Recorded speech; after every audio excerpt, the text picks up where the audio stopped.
Bom dia, meus irmãos. É um prazer poder estar aqui. Não conseguirei substituir o reverendo Ageu de forma nenhuma, né? Mas tentarei aqui ministrar a aula que ele mesmo preparou. É a aula que ele tem dado com os irmãos, né? A respeito do Dia do Senhor. Então, a nossa aula de hoje é a mudança do sétimo para o primeiro dia da semana. Como que nós podemos, ou onde nós encontramos nas Escrituras essa mudança, né? No Antigo Testamento, o povo de Deus guardava o sábado, que era o sétimo dia da semana.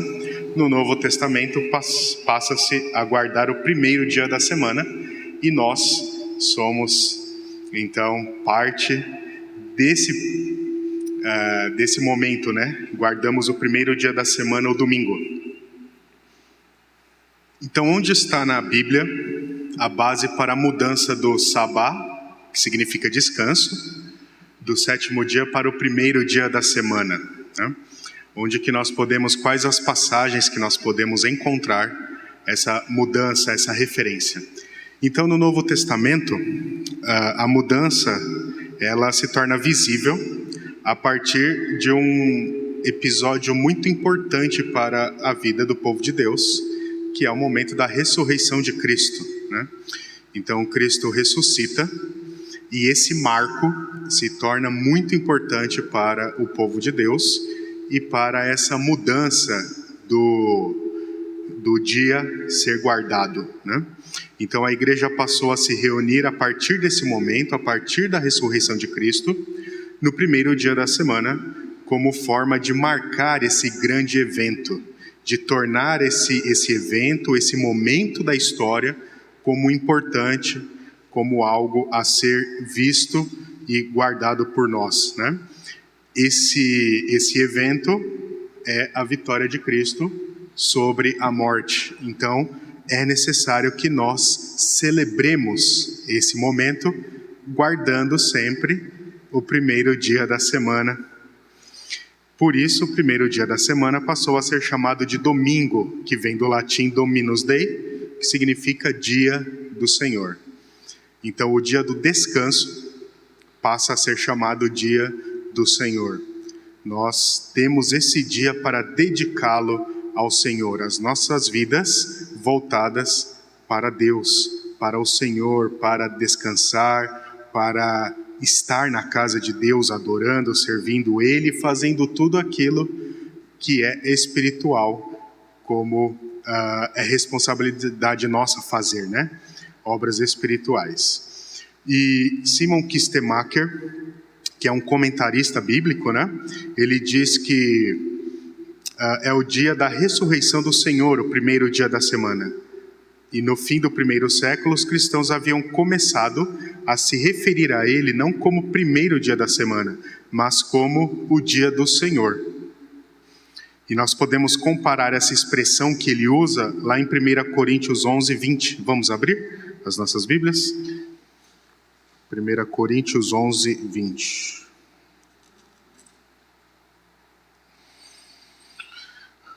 Quando, pois, vos reunis no mesmo lugar, não é a ceia do Senhor que comeis. Então, esse reunir no mesmo lugar, que Paulo se refere aqui, e depois ele vai dar todo normas de como deve ser feita a ceia do Senhor, né? Então, esse reunir no mesmo lugar se refere ao dia do Senhor, o momento onde haverá celebração, e aí ele descreve como deve ocorrer essa celebração por meio da Santa Ceia, que é o que nós fazemos, né? Nos nossos cultos, no dia de ceia. Então, vos reunir no mesmo lugar, dia do Senhor, diante da mesa do Senhor Jesus Cristo. Principais eventos, então, que nos apontam, que nos mostram essa mudança do sétimo dia para os judeus, para o primeiro dia, que é o dia do Senhor. Jesus ressuscitou em um domingo. Esse é o primeiro evento que marca essa transição, essa mudança. João 20, versículo 1. No primeiro dia da semana, Maria Madalena foi ao sepulcro de madrugada, sendo ainda escuro, e viu que a pedra estava revolvida. Então, essa expressão, primeiro dia da semana, quando nós analisamos o texto original, ele significa dia de descanso, dia do Senhor. E ele passa a ter uma designação voltada para o domingo, que é o termo em latim para se referir a dia do Senhor, né? E está vinculado também ao dia do Senhor, o dia do descanso. Então, o descanso continua, né? Não da forma como os judeus seguiam ou ainda seguem, mas é um descanso onde nós nos guardamos para servir ao Senhor. Outra referência, Jesus apareceu aos 10 discípulos reunidos em um domingo, no mesmo capítulo 20 de João, versículo 19. Então Maria Madalena foi até o sepulcro no primeiro dia da semana. Ela não encontrou o corpo de Cristo ali. Ele havia ressuscitado. Jesus então vai ao encontro dos seus discípulos também, no primeiro dia da semana. Versículo 19 nos diz: ao cair da tarde daquele dia, o primeiro dia da semana, trancadas as portas da casa onde estavam os discípulos, com medo dos judeus, veio Jesus, pôs-se no meio e disse-lhes: paz seja convosco. Esse termo também, primeiro dia da semana, é o mesmo do versículo 1, que se refere ao domingo, ao dia do Senhor. Jesus apareceu a 11 discípulos em um outro domingo, em um primeiro dia da semana também, versículo 26. João nos mostra: passados 8 dias, estavam outra vez ali reunidos os seus discípulos, e Tomé com eles. Estando as portas trancadas, veio Jesus, pôs-se no meio e disse-lhes: paz seja convosco. Então aqui há uma referência de uma semana completa, né? 8 dias. Jesus então, num primeiro domingo, encontra-se com 10 discípulos. Passado uma semana, no próximo primeiro domingo, primeiro dia da semana, Jesus se encontra com 11 discípulos, né? O Espírito Santo desceu no dia de Pentecostes, que era um domingo. E isso está relatado lá em Levítico, capítulo 23, versículos 15 e 16. Contareis para vós outros desde o dia imediato ao sábado, desde o dia em que trouxerdes o molho da oferta movida. 7 semanas inteiras serão, até o dia imediato ao 7º sábado. Contareis 50 dias, então trareis nova oferta de manjares ao Senhor. Então aqui nós temos uma festa específica dos judeus, que é o Pentecostes, e acontecia sempre no próximo dia depois do sábado, que era o 7º dia. Sábado sendo o 7º dia, o Pentecostes sempre acontecia no primeiro dia da semana, no dia seguinte. E o Pentecostes é um momento marcante também para o Novo Testamento, quando nós vamos para a passagem lá no Novo Testamento, onde trata do Pentecostes. Ali nós temos a Igreja de Cristo, é o evento que marca a Igreja de Cristo de forma universal.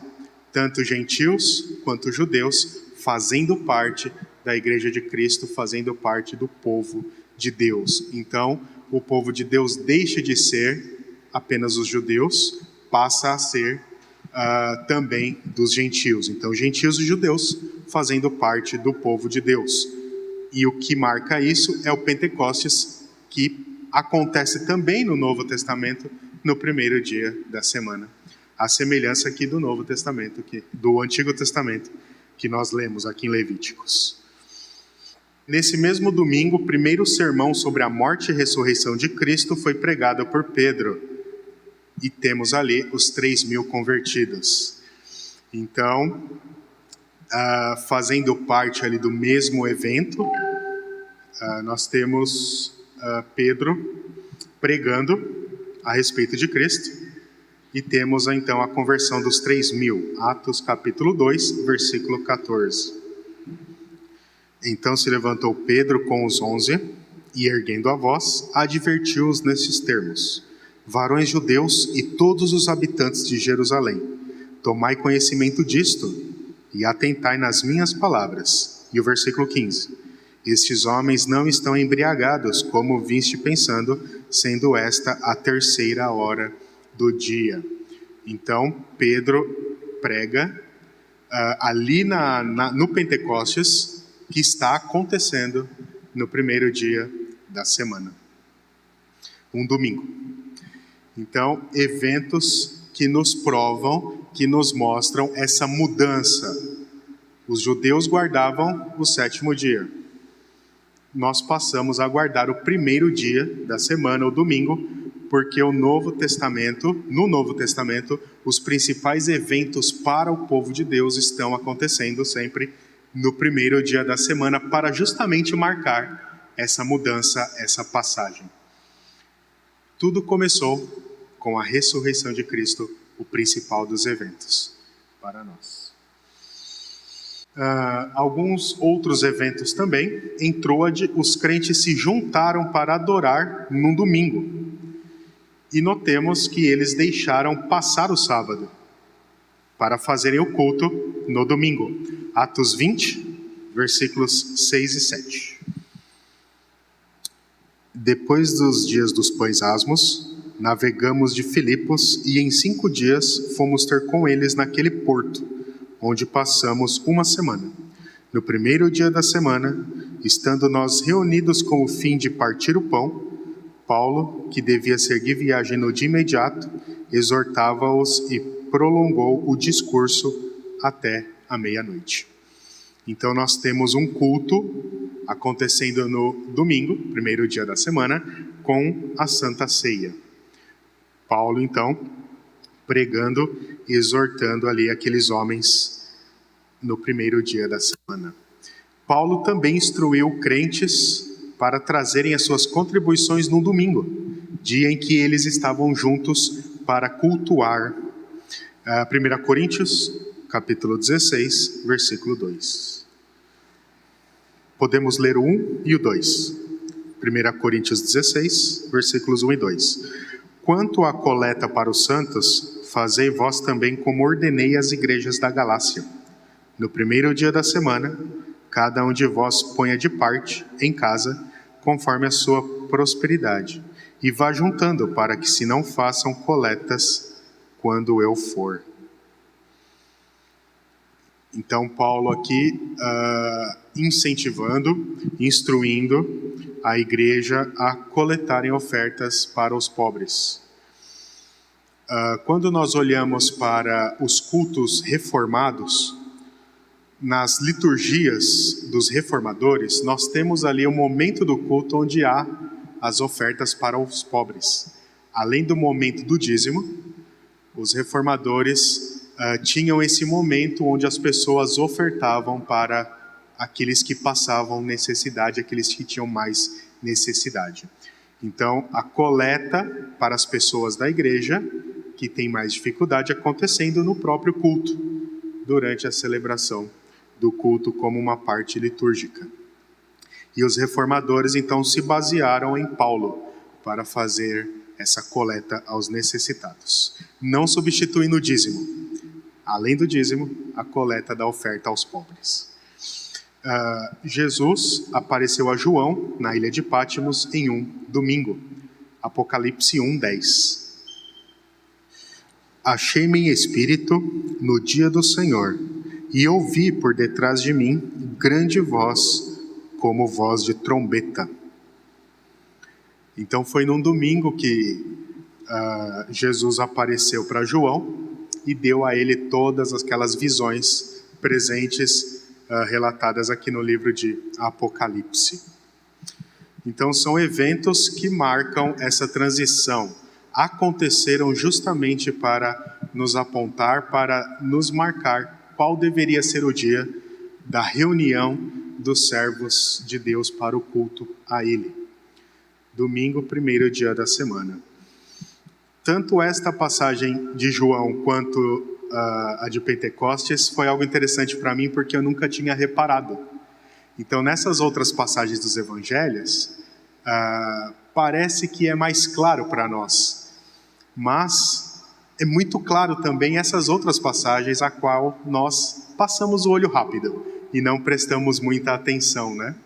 Mas João, recebendo a visão de tudo o que ele viu num domingo, o Pentecostes, o momento onde a igreja de Deus se torna universal, a igreja de Cristo, né?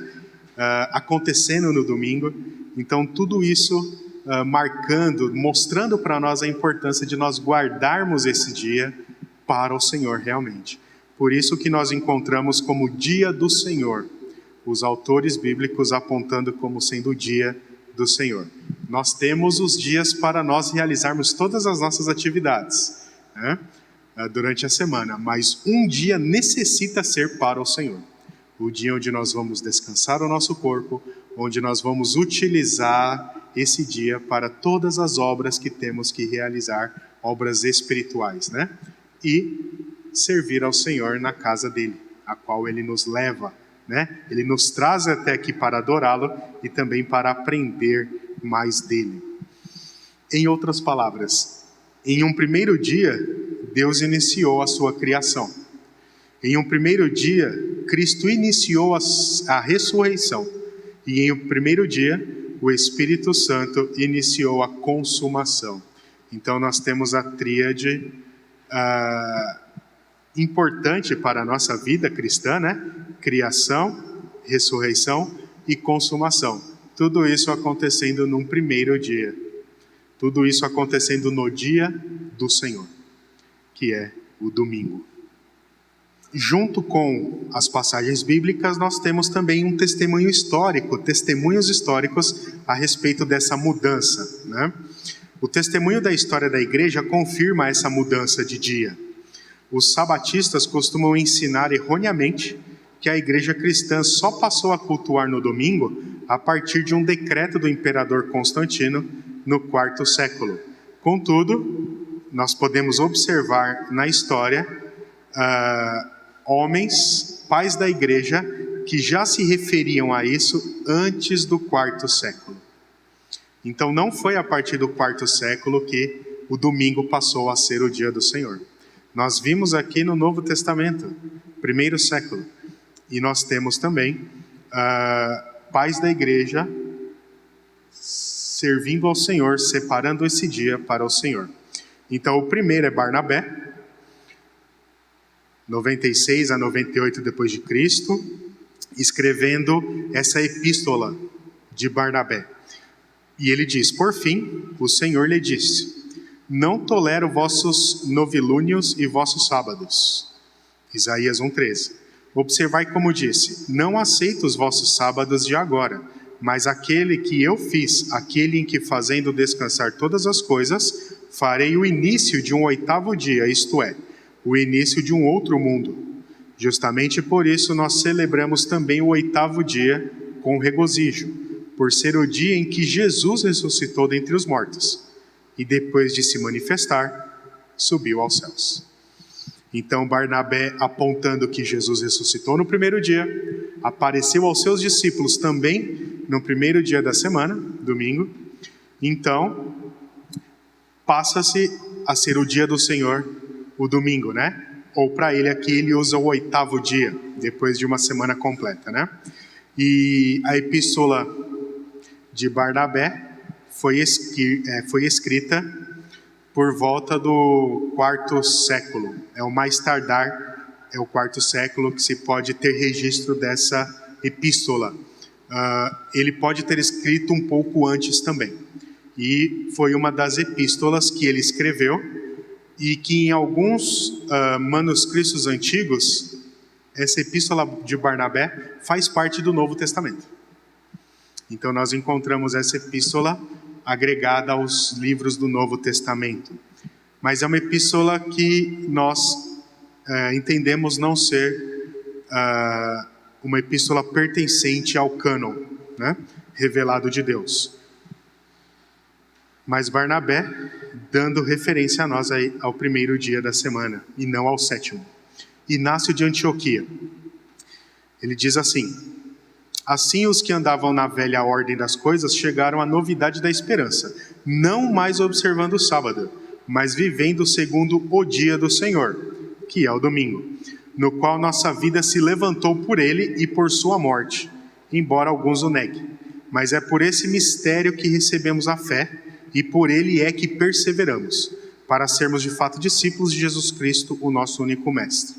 Como, pois, poderemos viver sem ele, a quem mesmo os profetas, discípulos pelo Espírito, esperavam como seu mestre? E foi por isso que ele, em quem esperavam a justiça, os ressuscitou dos mortos pela sua presença. Inácio de Antioquia escreveu estes versículos na sua epístola aos Magnésios. Os Magnésios eram uma igreja na cidade de Magnésia, que fica na Grécia, né? Então, ele escreveu essa epístola à igreja que se localizava na cidade de Magnésia, apontando para eles a necessidade de se observar o dia do Senhor, que é o domingo, e não o sábado. Justino Mártir, outro pai da igreja, nos diz assim, no seu livro Apologia: no dia em que se chama no sol, celebra-se uma reunião de todos os que moram nas cidades ou nos campos, e aí se leem, enquanto o tempo o permite, as memórias dos apóstolos ou os escritos dos profetas. Celebramos essa reunião geral no dia do sol, porque foi o primeiro dia em que Deus, transformando as trevas e a matéria, fez o mundo, e também o dia em que Jesus Cristo, o nosso Salvador, ressuscitou dos mortos. Então ele aponta aqui que Deus criou todas as coisas, fez a sua criação no primeiro dia da semana, e também aponta que Jesus Cristo ressuscitou no primeiro dia da semana, um domingo. Tertuliano, outro pai da igreja, nos diz: o Senhor dará graça, a fim de que eles venham a ceder, ou então sigam a sua opinião sem escandalizar os outros. Nós, porém, de acordo com a tradição que recebemos, somente no dia da ressurreição do Senhor, evitamos não só ajoelhar-nos, mas também toda atitude ou ato de culto que exprima tristeza. Então, Tertuliano aponta o dia do Senhor como um dia para ser guardado, e é um dia que veio da tradição. Ele aponta que recebemos da tradição, ou seja, recebemos da tradição dos apóstolos. Todos esses pais da igreja foram contemporâneos dos escritores bíblicos, né? Então, Inácio, por exemplo, foi discípulo de João. E eles então herdaram essa tradição dos próprios apóstolos de guardarem o primeiro dia da semana, de ter o primeiro dia da semana como o dia do Senhor. Então é algo herdado dos próprios autores do Novo Testamento. A Didaquê, que é um livro, né, de teologia do ano 225 depois de Cristo. Reúna-se no dia do Senhor para partir o pão e agradecer após ter confessado os seus pecados, para que o sacrifício seja puro.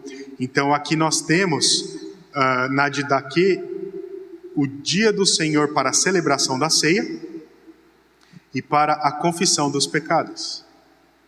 Coisas que nós fazemos no culto, que fazem parte da nossa liturgia.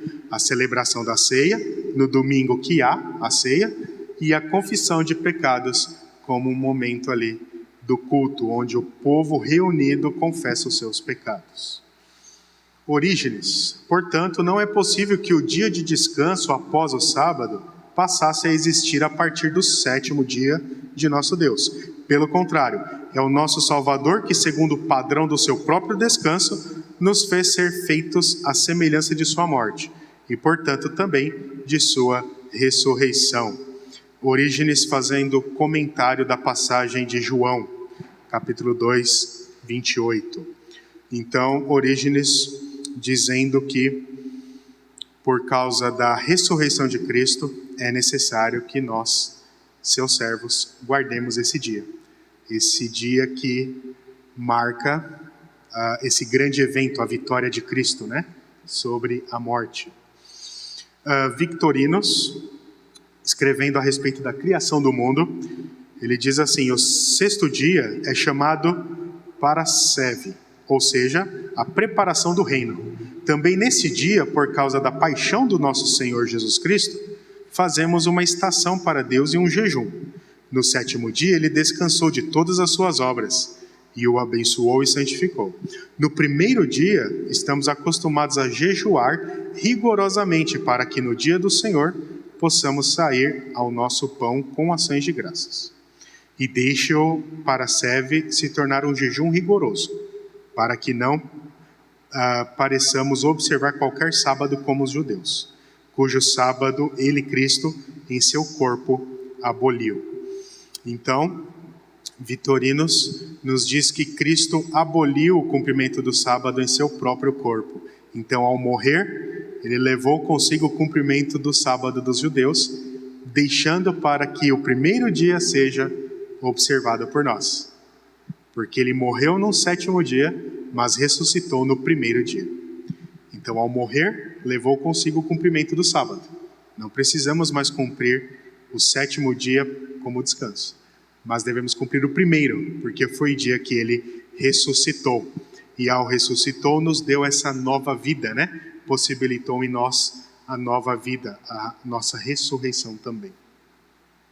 O concílio de Elvira, que aconteceu mais ou menos no ano 305, diz que se eles cometem crimes sexuais após completar a penitência, que deve ser negada a qualquer comunhão, mais uma vez receber a comunhão, seria fazer uma paródia da comunhão de domingo.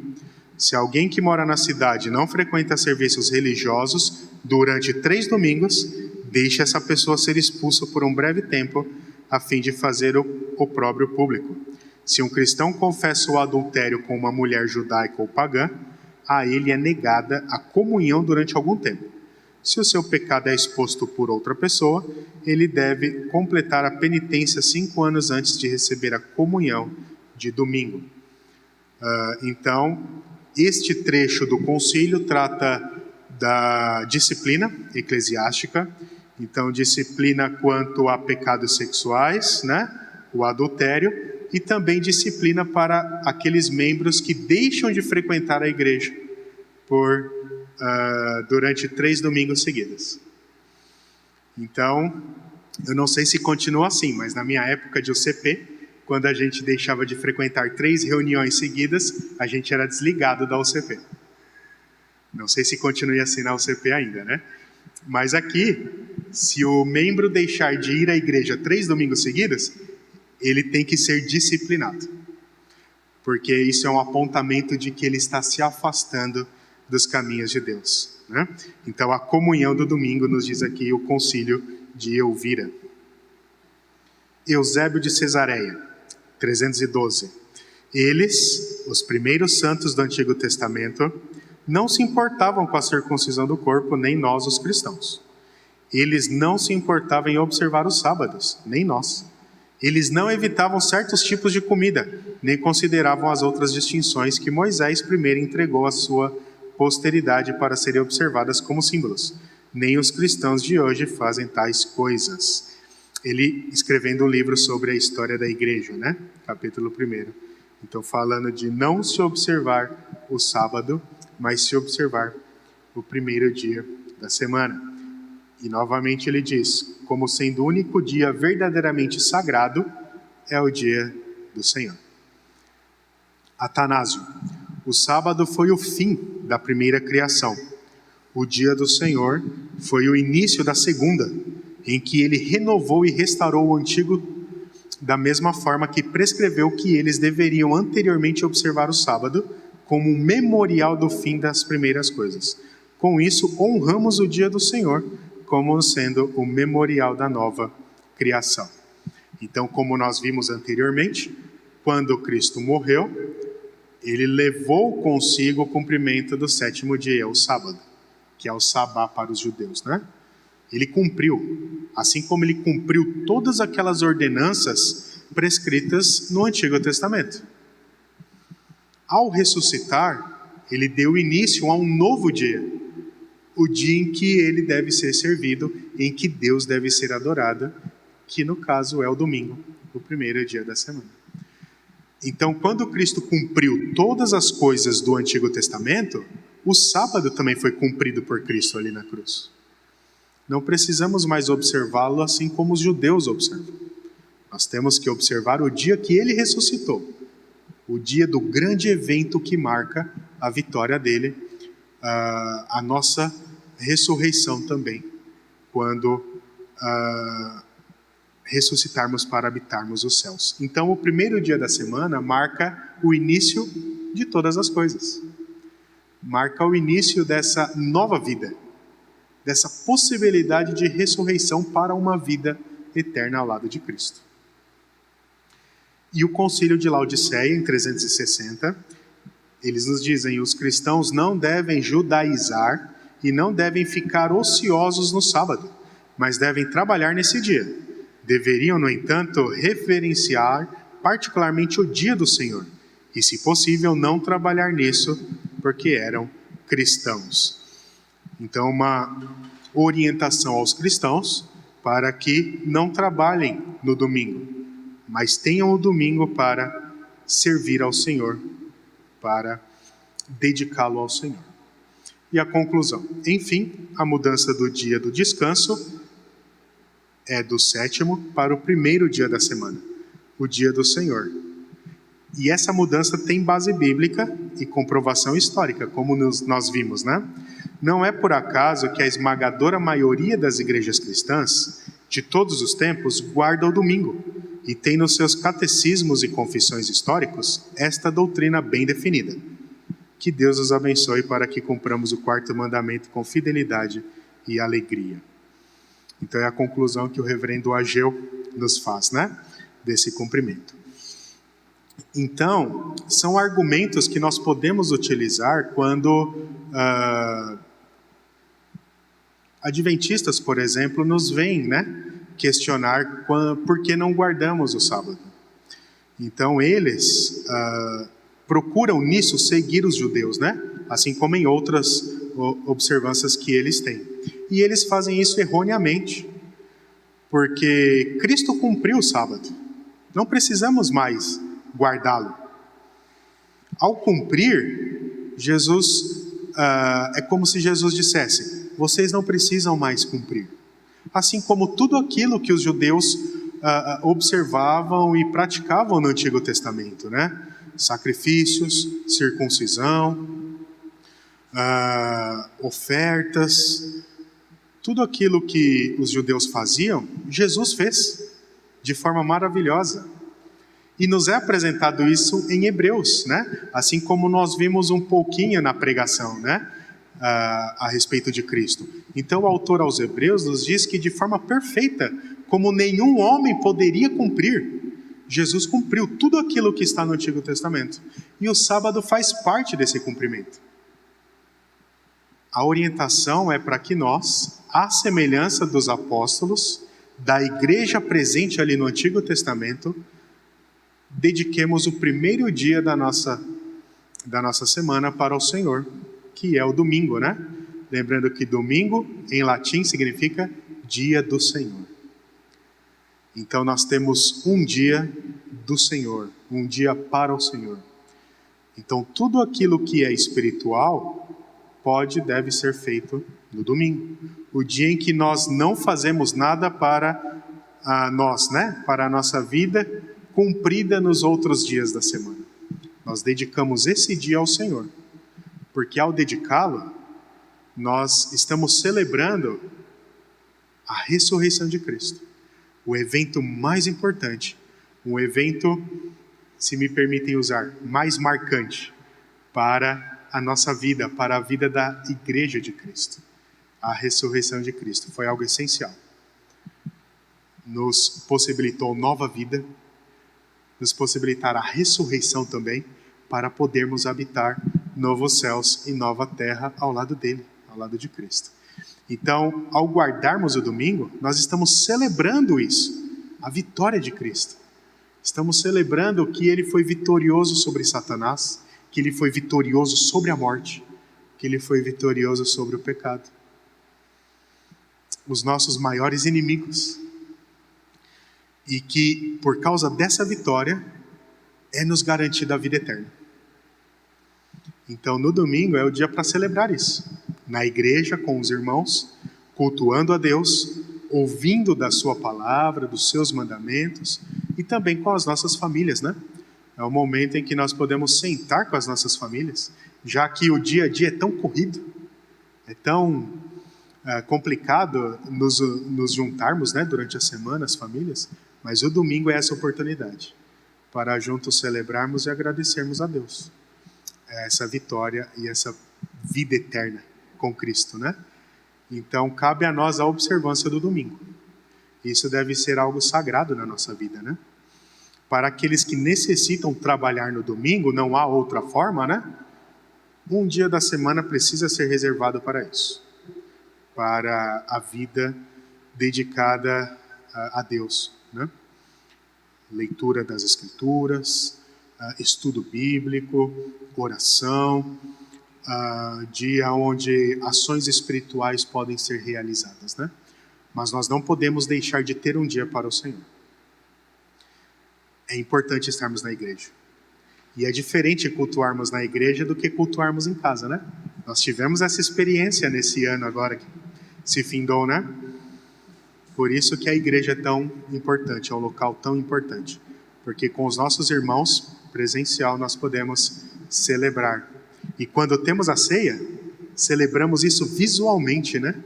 Com o partir do pão e o beber do cálice do Senhor.